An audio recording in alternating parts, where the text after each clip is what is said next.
தவிப்பு அடங்கிவிடும், பெண்ணின் தவிப்பு தொடர்ந்து விடும். உள்ளம் என்பது உள்ள வரைக்கும் இன்ப துன்பம் எல்லாமே இருவருக்கும்.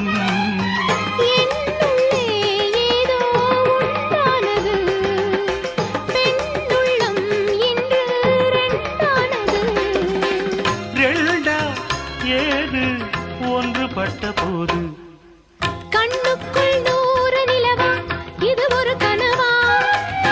கைக்குட்டை காதல் கடிதம் எழுதிய உறவா?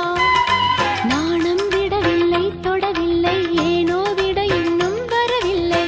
ஐயர் வந்து சொல்லும் தேதியில் தான் வார்த்தை வருமா? ஐயர் வந்து சொல்லும் தேதியில் தான் வார்த்தை வருமா?